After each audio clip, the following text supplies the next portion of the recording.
नमस्कार साथियों, स्वागत है आप सभी का आपके अपने YouTube channel solutions of agriculture with KSP SMS पर।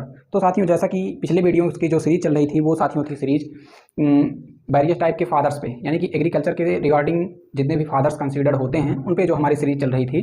तो साथियों, उसमें मुझे लगता है कि एक वीडियो और डाल देंगे तो पर्याप्त रहेगा जो है एग्जाम पॉइंट ऑफ व्यू से। तो साथियों, एक वीडियो जो है हम उस पर और बनाएंगे, तो बने रहिए आप यूट्यूब चैनल पर कंटिन्यू। तो आज का जो ये टॉपिक है साथियों सीड पर है, और थंबनेल के ज़रिए आपको ये पता चल जाएगा कि वो वीडियो कब आने वाला है। तो साथियों, और चैनल को सब्सक्राइब कर बेल आइकन को प्रेस करना ना भूलें, जिससे कि आपको जो है आने वाली प्रत्येक वीडियो की नोटिफिकेशन मिलती रहे। और साथियों, आप उन वीडियोस को जो है मैं रिकमेंड करूंगा कि ज़रूर देखिए। इससे जो है आपके एग्ज़ाम पॉइंट ऑफ व्यू से कुछ ना कुछ नॉलेज ज़रूर आपका बढ़ेगा और आपको एग्जाम पॉइंट ऑफ व्यू से जो है एडवांटेज हो सकता है। तो साथियों, आइए आज के वीडियो को स्टार्ट करते हैं। आज का वीडियो जो है वो है सीड पर, यानी कि seed, what is seed, seed क्या है। इसमें हम चर्चा करने वाले हैं बीज, बीज की परिभाषा क्या है, जो विभिन्न टाइप के जो है बीज हैं उनके बारे में चर्चा करेंगे। सीड का वर्गीकरण, यानी कि बीज के जो वर्गीकरण हैं वो किस आधार पे जो है, कौन कौन से आधार पे कौन कौन सा क्लासिफिकेशन है, इस पे हम चर्चा करेंगे। वेरियस टाइप के क्लासिफिकेशन दिए गए हैं, उस पर हम चर्चा करेंगे। और सबसे पहले हम ये चर्चा करेंगे कि सीड के जो है मानक क्या हैं, यानी कि हम किससे जो है सीड की कैटेगरी में रखेंगे। ग्रेन और सीड में, जैसे कि जाहिर सी बात है आप जानते होंगे, अगर नहीं जानते होंगे तो ये जानिए कि ग्रेन और सीड में माइनर सा डिफरेंस होता है। ऐसा नहीं होता है कि सभी जो है ग्रेन है वो सीड की जो है पर्पज से यूज किए जा सकते हैं। सभी सीड जो है वो ग्रेन के पर्पज से यूज किए जा सकते हैं, बट फार्मर के पास इतना पैसा थोड़ी ना है फालतू कि वो जो है सीड के लिए, सीड के पॉइंट ऑफ व्यू से किसी बीज को खरीदेगा और वो जो है एज ए ग्रेन उसको जो है कंजप्शन मिलेगा। तो इसलिए आप इस अंतर को जानिए। जो सीड है वो जो है सीड में निश्चित तौर पे जर्मिनेशन की जो कैपेसिटी होगी वो होगी ही होगी, और ग्रेन में ये 100% आप इस बात के लिए श्योर नहीं है कि जो ग्रेन है उसकी जर्मिनेशन कैपेसिटी सीड के जर्मिनेशन कैपेसिटी के जितनी होगी। तो इसलिए क्या करते हैं, हम कंटिन्यूसली जो है किसी सीड को जो है लगातार नहीं यूज करते हैं। बार बार जो है कुछ एक से 2 वर्ष के अंतराल के बाद हम क्या करते हैं, नया जो है सीड ला के जो है ग्रो करते हैं, फसल ग्रो करते हैं। तो इसके लिए क्या है कि कुछ मानक हैं। जैसे सीड के कुछ मानक क्या हैं, वो जो सीड के मानक हैं, जैसे कि किसी बीज में जो है कितना जो है अंकुरण होना चाहिए, तब वह जो है सीड की कैटेगरी में, एक उत्तम सीड की कैटेगरी में रखा जाएगा। तो कितना अंकुरण होना चाहिए उसका एक मानक है। तो वो जो अंकुरण होना चाहिए साथियों, जो किसी भी बीज के जो है उत्तम बीज की कैटेगरी में होने के लिए उसमें जो अंकुरण प्रतिशत है वो 60% से कम नहीं होना चाहिए, यानी कि मोर देन 60 होना चाहिए। उसका जो अंकुरण परसेंट है वो कितना होना चाहिए, मोर देन 60। और अंकुरण का जो अंकुरण प्रतिशत ज्ञात करने का जो फार्मूला है वो यह है, अंकुरित बीजों की संख्या, यानी कि आपने जितने बीज लिए थे उसमें से कितने बीज अंकुरित हुए। अब उसको क्या करेंगे कि आप निकालने के लिए, जैसे मान लीजिए कोई सैंपल ले लीजिए एक मुट्ठी, तो उस बीज को जितना भी हो आपके, ये जरूरी नहीं है कि आप 100 ही बीज लें, लेकिन 100 एक क्या होता है, स्टैंडर्ड मानक होता है, जिससे कि आपको काउंट करने में और जो है जर्मिनेशन परसेंटेज निकालने में आसानी होगी। तो जैसे मान लीजिए आप 100 बीज ले लीजिए, उसको भिगो दीजिए। जब आप उसको जो है भिगोएंगे 24 घंटे के लिए भिगो के रख दीजिए, फिर उसके बाद जब उसका जर्मिनेट होगा देखेंगे कि उसमें से जो है वो सीड जो अंकुरित होते हैं, जैसे कि आप भिगो के रख दीजिए। वो ये जरूरी नहीं है कि आप पानी में ही उसको डुबो के रखिए, जैसे कि जो जूट के बोरे वगैरह होते हैं या फिर सैंडी सॉइल है, उसमें जो है आप बिल्कुल मॉइस्चर को जो है मेंटेन रखते हुए सीड को आप जर्मिनेट करवा के जो है सीड का अंकुरण परसेंटेज निकाल सकते हैं। तो जैसे देखेंगे कि आप जैसे मान लीजिए 100 सीड लेते हैं, फिर उसके बाद जब वो जर्मिनेट हो जाते हैं सीड, तो आप उसमें से काउंट कर लेंगे कि कितने सीड जो है जर्मिनेट हुए हैं, 100 सीड में से कितने सीड जर्मिनेट हुए हैं। तो जितने भी सीड 100 सीड में से जितने सीड जर्मिनेट होंगे वो क्या हो जाएगा, उसका जर्मिनेशन परसेंटेज हो जाएगा। तो किसी भी सीड का जो जर्मिनेशन परसेंटेज कितना होना चाहिए, वो 60 से अधिक होना ही चाहिए, 60 से कम नहीं होना चाहिए किसी भी कीमत पे, तभी वह जो है उत्तम बीज की क्वालिटी में जो है गिना जाएगा। और फिर इसके बाद एक होता है रियल वैल्यू ऑफ सीड, यानी कि बीज का वास्तविक मान। अब बीज का वास्तविक मान होता क्या है, इसको जानने के लिए जो है आपके सामने ये फार्मूला है। इस फार्मूला को फॉलो करेंगे तब आप ये जो है निकाल पाएंगे कि सीड की रियल वैल्यू क्या है। किसी सीड की रियल वैल्यू ज्ञात करने के लिए हमको जो है 2 चीज़ पहले से पता होनी चाहिए। 2 चीज़ क्या पता होनी चाहिए, किसी भी सीड की जो है वो फिजिकल प्योरिटी कितनी है, और उस सीड का जो अंकुरण परसेंटेज है। जैसा कि हमने आपको अभी अभी बताया कि अंकुरण परसेंटेज ज्ञात करने के लिए आप 100 सीड को लेंगे, 100 सीड जो है सैंपल में, यानी कि सैंपल में 100 सीड लेंगे और 100 सीड में से देखेंगे आपकी जर्मिनेट करवाएंगे। जर्मिनेट करवाने के बाद देखेंगे कितने सीड जो है जर्मिनेट हुए हैं, तो उसको क्या कहेंगे, अंकुरण परसेंटेज। तो यही अंकुरण प्रतिशत जो है यहाँ पे जर्मिनेशन परसेंटेज इनटू में फिजिकल प्योरिटी कितनी होगी, वो जो है सीड के ऊपर डिपेंड करता है, यानी कि जो आपका सीड है वो कितना प्रतिशत जो है शुद्ध है फिजिकली। इसका फार्मूला देखिए यहाँ पर नीचे दिया हुआ है, शुद्ध बीजों की संख्या। इसके लिए भी आप सैंपल लेंगे, जैसे कि मान लीजिए आप 100 बीज का सैंपल लेते हैं, 150 बीज का सैंपल लेते हैं, 200 बीज का सैंपल लेते हैं, वो आपके ऊपर डिपेंड करता है। क्या रहता है कि 100 बीज का सैंपल लेंगे तो आपको गणना करने में जो है आसानी होगी। तो जैसे मान लीजिए आपने 100 बीजों का जो है सैंपल लिया है, तो उन 100 बीजों के जो सैंपल है उसका जो वेट कितना होगा, यहाँ पे आप लिखेंगे उसका वेट, और फिर यहाँ पे क्या लिखेंगे, शुद्ध बीजों का भार, यानी कि जो आपने जितने बीज का जो है जर्मिनेशन हुआ है उसका भार लिखेंगे। तो यहाँ पे क्या हो जाएगा, उसका जो वेट हो जाएगा, जैसे मान लीजिए आपने 100 ग्राम बीज लिया और जो शुद्ध बीज निकले वो मान लीजिए 98 ग्राम निकले, यानी कि 2% बीजों का जो है जर्मिनेशन नहीं हुआ। और फिजिकल जो है फिजिकल प्योरिटी में बात को हम किस बात को कंसीडर करते हैं ये भी आप समझ लीजिए। जैसे होता है कि आप पढ़े होंगे उसमें क्या नाम है, रसायन विज्ञान में, कि मौसम का परिवर्तन, जो कि कुछ परिवर्तन होते हैं, जैसे कि किसी पदार्थ की अवस्था में परिवर्तन होता है, जैसे कि केमिकल चेंजेस और जो है फिजिकल चेंजेस। फिजिकल का मतलब जो विजुअल हो, जो हमें दिखाई दे। तो यानी कि फिजिकल प्योरिटी में हम किसे काउंट करेंगे, कोई बीज का जो साइज है वो बिल्कुल प्रॉपर हो, यानी कि एक नॉर्मल साइज हो, ऐसा नहीं कि वो बीज बिल्कुल छोटा हो, सिकड़ा हो, और कहीं से मैकेनिकल जो है डैमेज हो, यानी कि हार्वेस्टिंग के टाइम या फिर और कोई भी प्रोसेस, पैकिंग प्रोसेस करते हुए जो है सीड जो है कटा फटा ना हो, यानी कि बिल्कुल फुल जो है वो देखने में जो है एक बिल्कुल हेल्दी सीड हो, उसे हम कंसीडर करेंगे फिजिकल प्योरिटी के अंतर्गत। तो ठीक है साथियों, उम्मीद करते हैं कि ये जो है भौतिक शुद्धता और real value of seed and germination, minimum germination percentage, ये तीनों के बारे में आपको पता हो गया होगा। और एक बात और फैक्ट है जो कि आपको जानना चाहिए, जो हमारे फार्मर्स हैं उनके पास जो कितने % फार्मर्स हैं जिनके पास अच्छी क्वालिटी का सीड जो है उपलब्ध हो पाता है बुआई के लिए, तो वो डाटा जो है, वो डाटा है 11 से 12% किसान के पास ही क्या होता है, एक उत्तम क्वालिटी का सीड जो है उपलब्ध हो पाता है बुआई के लिए। बाकी यानी कि आप अनुमान लगा सकते हैं कि इसका जो है रिजल्ट कितना कम है, यानी कि कितने कम जो है किसानों के पास जो है शुद्ध क्वालिटी का बीज जो है उपलब्ध हो पाता है। और इसी के जरिए ये जो है रिस्पॉन्सिबल है मेनली हमारे प्रोडक्शन पर, फार्मर्स के प्रोडक्शन पर, यानी कि क्रॉप प्रोडक्शन पर ये बहुत ही बड़ा प्रभाव डालता है। जब आपके पास जो है उत्तम क्वालिटी का सीड ही नहीं होगा तो आप जो है एक अच्छे उत्पादन की उम्मीद कैसे कर सकते हैं। तो यानी कि 11 से 12% क्या होता है, 11 से 12% फार्मर के पास ही जो है अच्छी क्वालिटी का सीड उपलब्ध हो पाता है। और किसी जो है बीज की जो एक उत्तम क्वालिटी को जो डिनोट करता है, यानी कि अंकित करता है, वो यह है कि जैसे मान लीजिए कोई भी स्थानीय लोकल बीज किस्में हैं, उससे जो है 10 से 15% क्या होगा, जर्मिनेशन परसेंटेज, यानी कि उपज में जो है वृद्धि होनी चाहिए। आपने जैसे मान लीजिए बगल में किसी ने जो है लोकल किस्म की जो है कल्टीवेशन किया है, आपके पड़ोसी ने से मान लीजिए लोकल किस्म का कल्टीवेशन कर दिया है, उसी सीड को वो मार्केट से नया सीड नहीं लिया और पुनः जो है उसी सीड को जो है उसने क्या कर दिया, सोइंग कर दिया। फिर इसके बाद आप जैसे मान लीजिए मार्केट से सीड लेकर आते हैं, तो उस सीड में जो है उनके ईल्ड में और आपके ईल्ड में 10 से 15% का डिफरेंस होना चाहिए। आपने भाई पैसा खर्च किया है, मार्केट से सीड लेके आए हैं, एक उत्तम क्वालिटी का सीड लेके आए हैं, तो जाहिर सी बात है आपका प्रोडक्शन जो है आप ये एक्सेप्ट करें, आप ये एक्सपेक्ट करेंगे कि एक उत्तम क्वालिटी का जो है आपको प्रोडक्शन भी मिले। तो उसके प्रोडक्शन के लिए 10 से 15% जो है प्रोडक्शन हाई होना चाहिए, तभी यह माना जाएगा कि आपका जो सीड है वह उत्तम क्वालिटी का सीड है। तो साथियों, जो विभिन्न प्रकार के सीड हैं वो उनके अलग अलग एक फिजिकल प्योरिटी जो है वो मिनिमम फिजिकल प्योरिटी जैसे कि 98% से कम नहीं होनी चाहिए। फिजिकल प्योरिटी मतलब हमने बताया आपको जो विजुअल हो, यानी कि जिसे हम देख सकें, उस तरीके से क्या करते हैं हम आइडेंटिफाई करते हैं। बीज जो है एक प्रॉपर आकार के होने चाहिए, सुडौल बीज होना चाहिए, यानी कि ऐसा नहीं कि सिकुड़ा बीज हो और क्या है कटे फटे बीज हों, उनको जो है हम फिजिकल प्योरिटी के ज़रिए जो है छांट सकते हैं, यानी कि सैंपल से अपने अलग कर सकते हैं बीज को। और ये जो है यानी कि अदर किस्म के जो सीड हैं, किसी भी सीड के जो है स्टैंडर्ड लेवल को जब हम कंसीडर करते हैं तो उसमें क्या होता है कि जो अदर वैरायटी के सीड हैं, यानी कि आपने जो है गेहूँ की जैसे मान लीजिए PBW 54 जो कि अपने समय में काफ़ी पॉपुलर वैरायटी थी, मान लीजिए इसका आपने जो है कल्टीवेशन जो करने के लिए इसका सीड जो है लेकर आए हैं मार्केट से, तो इस PBW 54 के सीड में जैसे मान लीजिए किसी अदर वैरायटी की जो ही गेहूं की अदर वैरायटी है कोई, तो उसमें जो है 1000 सीड में जो है एक सीड तक ही जो है रिकमेंड है, यानी कि एक सीड तक ही अलाउ करता है ये जो मानक है। एक सीड के अलावा जो है अगर एक सीड से ज़्यादा जो है पर 1000 बीज में जो है अन्य किस्मों के बीज हैं तो उसे जो है भौतिक रूप से शुद्धता की क्वालिटी में नहीं रखा जाएगा। और जो बीड के सीड हैं, यानी कि खरपतवार के जो सीड हैं, हार्वेस्ट करते समय जो खरपतवार वगैरह के सीड आ जाते हैं, कितनी भी सावधानी रखी जाए तो उसमें कुछ ना कुछ इम्प्योरिटी आ ही जाती है। तो वो क्या है, जैसे कि मान लीजिए आप 1000 सीड जो है 1000 सीड है आपका, तो 1000 सीड पे 1 से लेकर 5 बीज जो है तक ही अलाउ है, यानी कि सीड के। इसका मतलब ये होगा साथियों 0.1% और 0.05% तक जो है बीड के सीड अलाउ हैं, यानी कि 1000 बीज जब आप ग्रो करेंगे, यानी कि 1000 बीज का आप सैंपल लेंगे तो उसमें 1000 बीज के सैंपल में 1 से 5 बीज जो है ही बीड्स के होने चाहिए, इतने ही परमिटेबल हैं।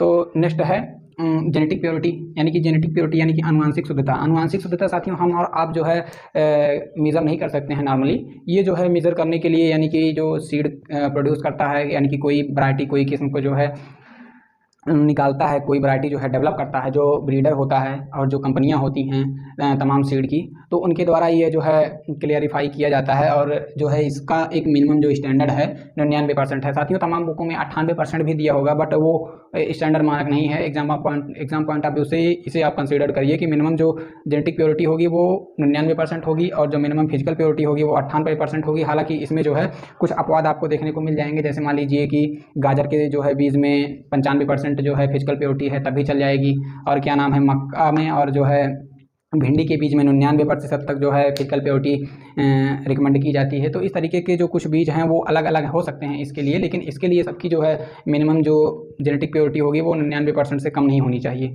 और जैसा कि अभी हम आपको बताया थे कि जो सीड का सैंपल लेने के लिए हम 100 बीज लेते हैं तो आसानी रहती है हमको गणना करने में, तो उसी मानक के बेस पे देखते हैं जैसे कि अंकुरण प्रतिशत ज्ञात करने के लिए जो एक स्टैंडर्ड सैंपल निर्धारित किया गया है वो क्या है। स्टैंडर्ड सैंपल जैसे कि अंतर्राष्ट्रीय लेवल पे जो अंतर्राष्ट्रीय संस्थाएं हैं वो क्या कहती हैं कि किसी भी सीड का जो सैंपल लेने के लिए वो कितना सीड जो है मिनिमम कितना सीड हमें लेना चाहिए। तो जो इंटरनेशनल लेवल की जो संस्थाएं हैं वो रिकमेंड करती हैं 400 सीड को, और जो नेशनल लेवल की यानी कि जो भारतीय संस्था है राष्ट्रीय स्तर पर वो क्या करती है साथियों 200 बीज को जो है रिकमेंड करती है। यानी कि किसी भी सैंपल का साइज हमको 200 सीड से कम नहीं लेना चाहिए, यानी कि मिनिमम जो सैंपल साइज है वो 200 सीड, यानी कि नेशनल सीड कंपनियों के अकार्डिंग यानी कि एनएससी आप कह सकते हैं, नेशनल सीड कॉर्पोरेशन के अकार्डिंग जो है सैंपल साइज 200 होना चाहिए। और इंटरनेशनल लेवल की जो भी इंस्टीट्यूट हैं सीड के रिगार्डिंग, अभी वो लास्ट में जो है आपको इंस्टीट्यूट जब बताएंगे तो उस पर डिस्कस करेंगे, तो उसके अकॉर्डिंग जो है 400 सीड जो है मिनिमम हमें लेनी चाहिए। और एक टर्म आता है सीड वेट और जो है सीड इंडेक्स, यानी कि सीड इंडेक्स क्या होता है और सीड वेट क्या होता है। तो सीड वेट तो आप लोग जो है मैक्सिमम लोग जानते होंगे, बट सीड इंडेक्स जो है काफ़ी लोग कंफ्यूज हो जाते हैं। तो जैसे सीड इंडेक्स होता क्या है साथियों कि सीड इंडेक्स किसी भी जो है सीड का जो है 100 बीजों का भार होता है, और सीड इंडेक्स जो है मोस्टली जो साइज में बड़े सीड होते हैं उनके लिए कंसीडर किया जाता है। ये उन सीडों के लिए जो है सीड इंडेक्स उनका निकालते हैं, और जो सीड वेट निकालते हैं वो जो वेट में हल्के होते हैं और साइज में भी छोटे बीज होते हैं उनके लिए जो है यूज किया जाता है सीड वेट। जैसे कि बहुत सारे जो है बीजों का जो है सीड वेट आपसे पूछा जाता है कंपटीशन एग्जाम में, और क्या नाम है सीड इंडेक्स भी पूछा जाता है। तो सीड इंडेक्स का मतलब जो बड़े साइज के सीड होंगे उनमें हम क्या करते हैं किसको कंसीडर करते हैं सीड इंडेक्स को, और जो छोटे साइज के सीड होते हैं उसमें क्या हम किसको कंसीडर करते हैं उसमें हम कंसीडर करते हैं सीड वेट को। जैसे कि मान लीजिए कुछ एग्जाम्पल आपके सामने है, जैसे कि वीट का हुआ, गेहूँ का जो सीड वेट है वो आप इसको याद रखिएगा, गेहूँ का जो सीड वेट है वो 40 है, और जो चावल है उसका सीड वेट यानी कि 25 ग्राम है, और जो बासमती चावल है उसका सीड वेट 21 ग्राम है, और एक खरपतवार है जिसका अक्सर पूछा जाता है उसका सीड वेट है 2 ग्राम, यानी कि किसका है फ्लेरिस माइनर का, जो कि वीट का बहुत ही पॉपुलर जो है खरपतवार है, बहुत ही डैमेज पहुंचाता है वीट की क्रॉप को। तो उसका सीड वेट कितना है फ्लेरिस माइनर का 2 ग्राम है, यानी कि फ्लेरिस माइनर के 1000 सीड का जो वेट होता है वो कितना होता है 2 ग्राम होता है। और जैसा कि हमने आपको बताया सीड इंडेक्स किन फसलों का निकाला जाता है, किन फसलों के बीजों का निकाला जाता है सीड इंडेक्स, जैसे कि मेज हुआ और काबुली चना हुआ। तो इस टाइप के जो सीड्स होते हैं उनका सीड इंडेक्स निकाला जाता है साथियों। जैसा कि मेज है जो हाइब्रिड मेज है उसका सीड वेट जो है सीड इंडेक्स जो है हाइब्रिड मेज का 285 ग्राम है, और जो देसी वैरायटियाँ हैं उनका जो सीड वेट है वो है 200 ग्राम सीड वेट है। तो याद रखिएगा ये सब जो है काफ़ी बार पूछे जा चुके हैं एग्जाम्स में।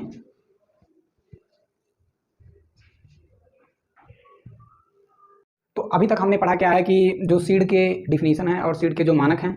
अब हम स्टडी करेंगे quality based classification of seed, यानी कि जो सीड की क्लासिफिकेशन किया गया है सीड का, वो क्वालिटी बेस के आधार पे कितने जो है वर्गों में सीड को क्लासिफाई किया गया है। तो वो क्वालिटी है, जैसे कि क्वालिटी किस बेस पे कौन कौन सी क्वालिटी को जो है ध्यान में रखते हुए, तो जैसे फिजिकल क्वालिटी और जेनेटिकल क्वालिटी, इन दोनों चीज़ों को ध्यान में रखते हुए सीड को कितने भागों में जो है क्लासीफाई किया गया है। अक्सर बुकों में इस हेडिंग के नाम से दिया रहता है टाइप्स ऑफ सीड, जबकि ये जो क्या है सीड की क्लासेज हैं। टाइप्स ऑफ सीड अभी आपको हम नेक्स्ट बताएंगे, वो भी टाइप्स ऑफ सीड कह सकते हैं आप, बट इसको जो है सीड का क्लास कहें तो ज़्यादा बेहतर होगा। सीड की क्लासेस हैं ये जो सीड की क्लासेस हैं ये जो हैं मेनली 6 हैं, आप कंफ्यूज मत होइए। अक्सर जो है हम जो पढ़ते हैं बुकों में वो 4 प्रकार के पढ़ते हैं, और वो जो 4 प्रकार के पढ़ते हैं हम वो पढ़ते हैं breeder, foundation, certified and truthful. तो ये जो 6 प्रकार के सीड्स हम आपको बता रहे हैं अभी हम सबके बारे में जो है डिस्क्राइब करके आपको बताएंगे, आप देखते रहिए। जैसे कि मान लीजिए न्यूक्लियस सीड होता है, तो न्यूक्लियस सीड क्या होता है कि जब कोई भी ब्रीडर होता है वो जो सीड को जो बिल्कुल इसकी जो मात्रा होती है बहुत ही कम मात्रा होती है। तो ये सीड जो है इसलिए नहीं बुकों में दिया जाता है हमारे जो है सीड के प्रकार में, क्योंकि यह सीड जो है सिर्फ और सिर्फ जो है ब्रीडर के पास ही रहता है ये, और बाकी किसी के पास जो है अन्य लोगों के पास नहीं रहता है। तो ये सीड को इसलिए जल्दी कंसीडर नहीं किया जाता है। न्यूक्लियस सीड जो कि ब्रीडर के पास रहता है, इससे ब्रीडर जो है क्या करता है, ब्रीडर सीड तैयार करता है। जो प्रजनक होता है वो ब्रीडर सीड इससे तैयार करता है। और फिर जो है नेक्स्ट है ब्रीडर सीड, जिसको आप बुकों में देखते हैं, ब्रीडर सीड, फिर उसके बाद फाउंडेशन सीड, और नेक्स्ट नंबर आता है registered seed, certified seed, truthful seed. तो ट्रूथफुल लेवल का सीड, इसमें होता क्या है कि जो हमारी बुकों में दिया रहता है ब्रीडर, फाउंडेशन, सर्टिफाइड और ट्रूथफुल। अब देखिए इसमें जो फैक्ट है, क्या है फैक्ट, वो हम आपको बता रहे हैं। ये जो रजिस्टर्ड टाइप का सीड है साथियों, ये इंडिया में प्रोड्यूस नहीं किया जाता है। क्या है ये, इंडिया में क्या है, ये प्रोड्यूस नहीं किया जाता है। और जो दूसरे नंबर का है, ये क्या है, ये सिर्फ और सिर्फ ब्रीडर के पास रहता है। तो इसीलिए क्या होता है, इन दोनों को जल्दी जो है बुकों में, ज़्यादातर बुकों में कंसीडर नहीं किया जाता है। लेकिन आपकी जानकारी के लिए बता दें कि जो सीड के जो है क्वालिटी बेस्ड क्लासिफिकेशन है, उसमें 6 टाइप के सीड आते हैं। तो इसमें क्या होता है कि रजिस्टर्ड में जो होते हैं, इसी रजिस्टर्ड का 2 पार्ट हो जाता है, जो कि इंडिया में नहीं अलाउ है। वो इंडिया में क्या है कि इसको जो है कंसीडर नहीं करते हैं, इस सीड का प्रोडक्शन नहीं करते हैं, क्योंकि यहीं से सबसे ज़्यादा जो है कंडामिनेशन भी होता है। तो क्या है कि आपको पता है ये कि इंडिया का बाजार कंडामिनेशन का भंडार है। तो इसलिए देखते हैं कि जो रजिस्टर्ड सीड है, इसमें एक सर्टिफाइड स्टेज 1 रहता है, एक सर्टिफाइड स्टेज 2 रहता है। वो आगे की बात है, जब आप पढ़ेंगे बुकों में तो आप पाएंगे कि सर्टिफाइड सीड स्टेज 1 होता है और सर्टिफाइड सीड स्टेज 2 होता है। तो यहाँ पे क्या है कि सीधे वो ना देके यहाँ पे क्या दिया जाता है, सर्टिफाइड सीड और ट्रूथफुल सीड। तो इसमें आप देखेंगे कि जो टैग लगे होते हैं, ये अक्सर एग्जाम्स में पूछे जाते हैं कि किस सीड पे जो है, कौन सी सीड पे किस कलर का टैग लगा होता है। तो ये जो है मोस्ट इंपॉर्टेंट टॉपिक है इसमें से, जो कि न्यूक्लियस टाइप का सीड होता है, ये मार्केट में अवेलेबल नहीं होता है। तो इसलिए इस पर किसी भी तरह का कोई भी टैग नहीं लगा होता है। ब्रीडर सीड जो कि बहुत ही ह्यूज क्वांटिटी में नहीं होता है, बहुत ही स्मॉल क्वांटिटी होती है, यानी कि जो है बहुत ही कम मात्रा में उपलब्ध होता है। यह सीड भी जो है ज़्यादातर जो है क्या होता है कि ब्रीडर के पास होता है, और नहीं तो क्या जो रिसर्च इंस्टीट्यूट के जो स्टेशन होते हैं वहाँ पे जो है उपलब्ध होता है ये सीड। बाकी फार्मर के जो है पास ये सीड नहीं होता है। तो इस सीड पे जो कलर लगा होता है वो गोल्डन येलो कलर का लगा रहता है टैग, और फाउंडेशन सीड पे वाइट टैग लगा रहता है। आप इसको इस तरीके से भी याद कर सकते हैं, जैसे हम कहते हैं कि जो हमारा आधार है वो साफ़ सुथरा होना चाहिए। तो साफ़ सुथरा का मतलब आप इससे को रिलेट करके याद कर सकते हैं कि सफ़ेद कलर का जो टैग होगा वो फाउंडेशन सीड पे होगा। और फाउंडेशन सीड को क्या कहते हैं, मदर सीड भी कहते हैं। मदर सीड इसको क्यों कहते हैं, जैसे आपके मन में ये बात आ रही होगी कि इसको मदर सीड की श्रेणी में क्यों कंसिडर किया जाता है। तो जैसे मान लीजिए जो ब्रीडर सीड होता है, जो इसका ब्रीडर सीड का जो प्रोजनी है, ये जो ब्रीडर सीड से जो है क्या होता है, इसका प्रोडक्शन होता है। तो यहीं से जो फाउंडेशन सीड है, यहीं से लार्ज अमाउंट में सीड का मल्टीप्लिकेशन होता है, और यहीं से जो है इसका लार्ज अमाउंट पे जब मल्टीप्लिकेशन होता है तो ये तमाम रिसर्च स्टेशनों पे, यूनिवर्सिटियों पे, और जो प्रोग्रेसिव फार्मर्स होते हैं उनके सुपरविजन में क्या किया जाता है, लार्ज अमाउंट में सीड का प्रोडक्शन किया जाता है। तब इसके बाद सर्टिफाइड स्टेज 1, सर्टिफाइड स्टेज 2 आती है। तो फिर इसी सर्टिफाइड जो है सीड को क्या किया जाता है, किसानों को उपलब्ध कराया जाता है। जो हमारे इंडिया में ज़्यादातर किसानों को जो उपलब्ध होते हैं बीज बुआई के लिए, वो तो उपलब्ध होते हैं ट्रूथफुल लेवल के। लेकिन साथियों जो बुक में दिया रहता है वो क्या दिया जाता है कि किसानों को बुआई के लिए उपलब्ध कराया जाता है सीड कौन सा, सर्टिफाइड। जबकि आपको हमने अभी बिल्कुल स्टार्टिंग में बताया था कि 11 से 12% किसानों के ही पास जो है शुद्ध उत्तम क्वालिटी का बीज उपलब्ध होता है बुआई करने के लिए। लेकिन जब एग्जाम पॉइंट ऑफ व्यू से आप देखेंगे तो उसमें पूछा जाएगा कि किसानों को बुआई के लिए कौन सा बीज उपलब्ध होता है। तो उसमें आप आंसर क्या क्लिक करेंगे, सर्टिफाइड सीड। और सर्टिफाइड सीड पे क्या होता है, ब्लू कलर का टैग लगा होता है। जो रजिस्टर्ड सीड है इसमें पर्पल कलर का टैग लगा होता है, जो कि इंडिया में परमिटेड नहीं है, यानी कि इंडिया में इसका जो है प्रोडक्शन नहीं किया जाता है। और फिर जो ट्रूथफुल लेवल का सीड है इस पे ग्रीन कलर का टैग लगा होता है। अब जब टैग की बात कर लिए हैं तो हम टैग के साइज पे भी थोड़ी सी चर्चा कर लेते हैं। जैसे कि टैग का साइज क्या होता है, आपको पता ही है कि जब न्यूक्लियस सीड में टैग नहीं लगा है तो साइज़ की बात ही नहीं आएगी। इसमें क्या होगा, इसमें साइज़ की बात नहीं आएगी, क्योंकि इसमें जब टैग लगा ही नहीं है तो साइज़ की बात ही नहीं आएगी। तो आगे चलते हैं, हम ब्रीडर सीड की बात करते हैं। तो ब्रीडर सीड में जैसा कि हमने आपको बताया गोल्डन येलो कलर का टैग लगा होता है।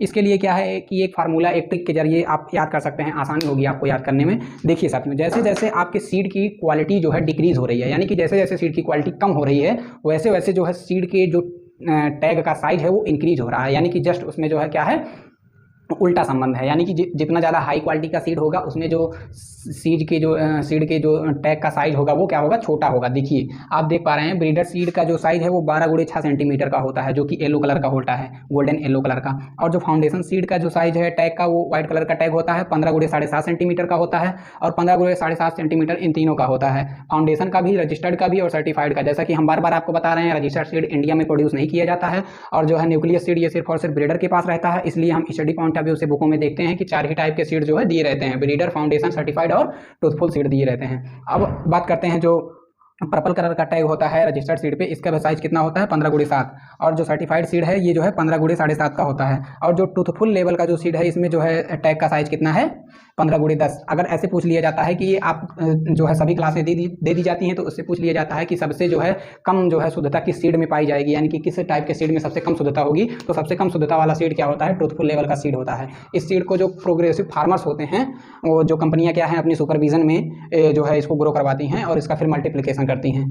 तो ये रहा जो है सीड का टैग जो है उसका साइज, और ये है किस कलर के सीड लगे रहते हैं सीड में। आइए अब जो है सीड के नेक्स्ट क्लासिफिकेशन पर डिस्कस करते हैं। जो नेक्स्ट क्लासिफिकेशन है वो है storage life based classification of seed, यानी कि बीज की जीवन क्षमता के आधार पर जो क्लासिफिकेशन दिया गया है वो अगला क्लासिफिकेशन है। इसमें 2 टाइप के हैं। और germination based classification of seed, इसमें भी 2 प्रकार हैं। तो पहले वाले में हम डिस्कस करते हैं स्टोरेज लाइफ बेस्ड के आधार पर, यानी कि जीवन क्षमता के आधार पर। इसमें है ऑर्थोडॉक्स सीड, यानी कि रूढ़िवादी बीज जिसको बोलते हैं। रूढ़िवादी बीज में क्या होता है कि इसमें जो मॉइस्चर रखा जाता है, इसमें किन बीजों को कंसीडर किया जाता है, जैसे कि जो भी सीरियल्स वगैरह हैं, सीरियल्स हुए, पल्सेज हुआ, ऑयल सीड हुए, वेजिटेबल सीड्स हुए, इनमें इन सभी को कंसीडर किया जाता है। तो इसमें क्या करते हैं कि जो मॉइस्चर परसेंटेज रहता है, मॉइस्चर परसेंटेज के बेस पे इसका क्लासिफिकेशन किया गया है। ऑर्थोडॉक्स सीड का जो मॉइस्चर परसेंटेज रहता है स्टोरेज के लिए जो मॉइस्चर परसेंटेज है वो 6 से लेकर 14 डिग्री सेल्सियस जो है मॉइस्चर रहना चाहिए, इससे ज़्यादा मॉइस्चर नहीं रहना चाहिए सीड में। और इसमें जो है टेम्परेचर का जो है बहुत ज़्यादा रोल नहीं रहता है। एक नॉर्मल टेम्परेचर पे हम इसको स्टोरेज कर सकते हैं, रूम टेम्परेचर यानी कि 25 से 30 डिग्री सेल्सियस पे हम इसको स्टोरेज कर सकते हैं। और एक है नॉन ऑर्थोडॉक्स सीड, यानी कि आरूढ़वादी बीज, इसको हिंदी में बोलते हैं, इसको रूढ़िवादी बीज बोलते हैं, इसको आरूढ़िवादी बीज बोलते हैं, नॉन ऑर्थोडॉक्स सीड को। इसमें क्या रहता है कि साथियों इसके स्टोरेज के लिए टेम्परेचर जो है थोड़ा सा डाउन रहना चाहिए, यानी कि एक नॉर्मल टेम्परेचर पे आप इसको जो है स्टोरेज नहीं कर सकते हैं। इसमें टेम्परेचर डाउन रहता है। और मॉइस्चर को क्या करते हैं कि हम मॉइस्चर को कम नहीं करते हैं। इसमें मॉइस्चर कितना रखा जाता है, 30 से 50% तक मॉइस्चर रखा जाता है। और इस कैटेगरी में ज़्यादातर जो है फलों के बीज आते हैं, यानी कि हार्टिकल्चरल क्रॉप कंसीडर्ड होती हैं, और वो भी मेनली क्या है, फलों के सीड कंसीडर्ड होते हैं। नेक्स्ट क्लासिफिकेशन है germination based classification of seed, यानी कि अंकुरण क्षमता के आधार पे जो क्लासिफिकेशन दिया गया है, यानी कि अंकुरण के प्रकार कौन से जो है फसल की बीज में किस प्रकार का अंकुरण होता है, इसके आधार पर दिया गया है अगला क्लासिफिकेशन। जो अगला क्लासिफिकेशन है वो है ईपीजीएल। इसमें फिर फर्दर क्लासीफाई जब हम करेंगे तो फर्स्ट है क्या, ईपीजीएल क्लासिफिकेशन, ईपीजीएल जर्मिनेशन, और जो है सेकंड है हाइपोजीएल जर्मिनेशन। तो ईपीजीएल जो जर्मिनेशन होता है इसको हिंदी में, जहाँ तक मुझे याद है कि हिंदी में इसको शायद भूमियोपरिक जर्मिनेशन बोलते हैं। आप हिंदी के चक्कर में मत पड़िए, ये बहुत हार्ड टर्म नहीं है, आप इसको एज इट इज़ इंग्लिश में भी याद कर सकते हैं। ईपीजीएल जर्मिनेशन और जो है हाइपोजीएल जर्मिनेशन। ईपीजीएल जर्मिनेशन में क्या होता है कि खरीफ ऋतु में जो भी फसलें ग्रो की जाती हैं, चाहे वो खरीफ ऋतु की कोई भी फसल हो, सीरियल्स की फसल जितनी भी हैं खरीफ ऋतु की, या फिर फॉडर क्रॉप हो, चाहे जो भी फसल हो, जो खरीफ ऋतु में ग्रो की जाएंगी वो किस में आएंगी, हाइपोजीएल में। और खरीफ ऋतु की जितनी भी दलहनी फसलें हैं वो सभी की सभी में क्या होता है, हाइपोजीएल ईपीजीएल जो है अंकुरण पाया जाता है। तो ईपीजीएल अंकुरण किस में पाया जाएगा, अनाज वाली फसलों में खरीफ की, और जो खरीफ की लेग्यूम फसलें हैं उनमें जो है क्या पाया जाएगा, ईपीजीएल जर्मिनेशन पाया जाएगा। किसको छोड़ के, खरीफ की फसल में एक फसल आती है अरहर में, लेकिन क्या होता है, ईपीजीएल अंकुरण नहीं होता है। इस बात को आप अच्छे से याद रखिएगा। यहाँ पे जो है अक्सर डाउट क्रिएट होता है और जो है स्टूडेंट क्वेश्चंस को गलत कर देते हैं। याद रखिएगा, जो खरीफ की जितनी भी दलहनी फसलें हैं सभी में जो है ईपीजीएल अंकुरण पाया जाता है, लेकिन अरहर जो है खरीफ की दलहनी फसल होते हुए भी इसमें क्या होता है, हाइपोजीएल जर्मिनेशन होता है, इसमें ईपीजीएल जर्मिनेशन नहीं होता है। और वैसा ही अपवाद एक अपवाद जो है हाइपोजीएल जर्मिनेशन में भी आपको देखने को मिलेगा। हाइपोजीएल जर्मिनेशन जो कि रबी की सभी जो है सीरियल्स क्रॉप में पाया जाता है, और दलहनी फसलों में भी, दलहनी फसलों ऑयल सीड क्रॉप जितनी भी हैं रबी सीजन की, और जो सीरियल्स क्रॉप हैं उनमें सभी में जो रबी सीजन में उगाई जाती हैं उनमें क्या होगा, हाइपोजीएल जर्मिनेशन होगा। हाइपोजीएल जर्मिनेशन में क्या होता है कि जो राजमा होता है, ये भी रबी के जो है सीजन की एक दलहनी फसल है राजमा। आपको पता होगा कि राजमा जो है एक मात्र ऐसी दलहनी फसल है जिसमें नाइट्रोजन फिक्सेशन नहीं होता है। इसके लिए जो है इसमें जो है नाइट्रोजन कंटेंट अक्सर पूछ लिया जाता है। तो 110 किलोग्राम नाइट्रोजन दी जाती है इसको पर हेक्टेयर। 110 किलोग्राम नाइट्रोजन की आवश्यकता होती है। ये अक्सर एग्जाम्स में पूछा जाता है। क्यों? क्योंकि स्टूडेंट इसको जो है दलहनी फसल कंसीडर करते हुए क्या है, नाइट्रोजन की मात्रा जो है जिसमें कम ऑप्शन रहता है उसी को टिक कर देते हैं, तो वो आपका ऑप्शन गलत हो जाता है। आप इस बात को याद रखिएगा कि जो राजमा है वो दलहनी फसल होते हुए भी क्या करती है, नाइट्रोजन का स्थिरीकरण नहीं करती है। और इसमें क्या है कि हाइपोजीएल जो जर्मिनेशन है वो हाइपोजीएल जर्मिनेशन रबी की जितनी भी फसलें हैं, चाहे वो अनाज की हों चाहे वो ऑयल सीड हों, सभी में क्या होता है, हाइपोजीएल जर्मिनेशन पाया जाता है, सिर्फ और सिर्फ किसको छोड़ के, राजमा को छोड़कर। तो इसे आप भूलेंगे नहीं, बहुत ही अच्छे तरीके से याद करेंगे। एक बार हम आपको फिर से बता दे रहे हैं। जैसे देखिए, जो ईपीजीएल जर्मिनेशन है, ईपीजीएल टाइप का जो जर्मिनेशन है वो जितनी भी खरीफ की फसलें हैं, खरीफ की सभी फसलों में, और जितनी भी खरीफ की दलहन की फसलें हैं उन सभी में भी क्या होगा, ईपीजीएल जर्मिनेशन पाया जाएगा। लेकिन किसको छोड़ के, अरहर को छोड़कर। अरहर भी आपकी खरीफ की फसल है, लेकिन इसमें जो है ईपीजीएल जर्मिनेशन नहीं पाया जाता है। इसमें क्या पाया जाता है, हाइपोजीएल जर्मिनेशन टाइप पाया जाता है। और नेक्स्ट है जो हाइपोजीएल जर्मिनेशन। हाइपोजीएल जर्मिनेशन क्या होता है कि जितनी भी रबी की फसलें हैं, चाहे वो ऑयल सीड हों, चाहे वो सीरियल्स हों, चाहे वो पल्स हों, सभी में क्या होता है, हाइपोजीएल जर्मिनेशन होता है, सिर्फ और सिर्फ राजमा को छोड़कर। राजमा भी एक रबी सीजन की फसल है, लेकिन इसमें क्या होता है, ईपीजीएल जर्मिनेशन होता है। तो इस बात को आप याद रखिएगा। आइए अब डिस्कस करते हैं कुछ जो सीड से रिलेटेड जो इंपॉर्टेंट इंस्टीट्यूट हैं और लॉ हैं, इसको जो है अक्सर एग्जाम्स में पूछा जाता है। तो देखते हैं, ये हैं साथियों सीड से जुड़े हुए कुछ इंपॉर्टेंट रूल्स और इंस्टीट्यूशन जो कि अक्सर एग्जाम्स में पूछे जाते हैं। तो फर्स्ट है एनएससी, नेशनल सीड कॉर्पोरेशन, यानी कि नेशनल सीड कॉर्पोरेशन की जो स्थापना हुई थी वो 7 मार्च 1963 को हुई थी। कब हुई थी, 7 मार्च 1963 को। SSC, state seed corporation, state seed corporation की जो स्थापना हुई थी वो 27 फरवरी 1969 को हुई थी। इसको याद रखिएगा, भूलिएगा मत, ये अक्सर एग्जाम्स में पूछा जाता है। फिर इसके बाद है सीड एक्ट। सीड एक्ट साथियों जो पास हुआ था, यानी कि सीड एक्ट कब पास हुआ था, सीड एक्ट पास हुआ था 29 दिसंबर 1966 को। और ये जो है वर्क करना कब से स्टार्ट किया था, सीड एक्ट जो है वर्क करना कब से स्टार्ट किया था, 2 अक्टूबर 1969 को। पास तो ये हो गया था 29 दिसंबर 66 में, लेकिन इसका जो है वर्क कब से स्टार्ट हुआ, 2 अक्टूबर 1969। फिर नेक्स्ट है सीड लॉ। एक सीड लॉ आया था, बीज कानून। बीज कानून 1968 में आया था, और ये जो है किसके अंडर में कार्य करता है, ये जो है अंडर बाय सीड एक्ट, यानी कि सीड एक्ट के अंदर में ये जो है कार्य करता है। नेक्स्ट है नेशनल सीड सर्टिफिकेशन स्टैंडर्ड, यानी कि जो राष्ट्रीय बीज प्रमाणीकरण जो मानक है उसकी जो स्थापना हुई थी, उसकी स्थापना हुई थी 1971 में। नेक्स्ट है seed control order. Seed control order यानी कि बीज नियंत्रण अधिनियम, बीज नियंत्रण ऑर्डर कर सकते हैं आप इसको, सीड कंट्रोल ऑर्डर। इसकी स्थापना 1983 में हुई थी। नेक्स्ट है new policy on seed development. New policy on seed development, इसकी स्थापना 1988 में हुई थी, और सीड कंट्रोल ऑर्डर 1983 में आया था। न्यू सीड पॉलिसी जो है 2002 में आई थी। क्या है कि इसमें इंप्रूवमेंट करते हुए इसको लॉन्च किया गया था, new policy on seed development, जो कि 1988 में आया था। इसमें कुछ इंप्रूवमेंट करते हुए फिर से जो नई सीड पॉलिसी आई उसका नाम है न्यू सीड पॉलिसी। इन दोनों में आप जो है डिफरेंस को ध्यान में रखिएगा। इसमें new policy on seed development है जो कि 1988 में आया था, और ये है जो अभी हाल फिलहाल यानी कि जो रिसेंटली आया था वो है न्यू सीड पॉलिसी जो कि 2002 में आए थे। कुछ और इंस्टीट्यूशन हैं, तो साथियों जो कुछ और संस्थाएं हैं सीड से रिलेटेड वो है ISTA। इसका जो हेडक्वार्टर है वो स्विट्जरलैंड में है। इसकी स्थापना 1924 में हुई थी। इसका फुल फॉर्म है इंटरनेशनल सीड ट्रेनिंग एसोसिएशन। क्या है, इंटरनेशनल सीड ट्रेनिंग एसोसिएशन। ये कहाँ पे स्थित है, स्विट्जरलैंड में है। इसकी स्थापना 1924 में हुई थी। और जो अगला है वो NSTC है। NSTC इसका फुल फॉर्म है national seed research on training centre. National seed research on training centre, इसकी ये जो है कहाँ पे इस्टेब्लिश है, ये है वाराणसी में।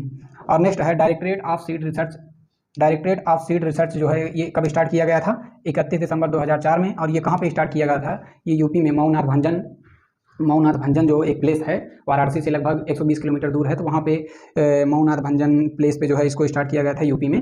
डायरेक्टरेट ऑफ सीड रिसर्च, इसको जो है 31 दिसंबर 2004 को स्टार्ट किया गया था। और जो लास्ट इंस्टीट्यूट है वो सीड विलेज स्कीम है। ये इंस्टीट्यूट नहीं है कि एक स्कीम है, इसको कब स्टार्ट किया गया था, 2000 जो है इसको, सॉरी साथियों ये मिस्टेक हो गया है, इसको 2014-15 में स्टार्ट किया गया था। कब स्टार्ट किया गया था, 2014-15 में। तो साथियों आपको यह वीडियो कैसा लगा, ज़रूर आप अपना फीडबैक दे सकते हैं। और साथियों एक वीडियो बनाने के लिए काफ़ी मेहनत करनी पड़ती है, आप समझ सकते हैं। व्हाइट बोर्ड का सहारा लेकर मुझे वीडियो बनाना रहता है।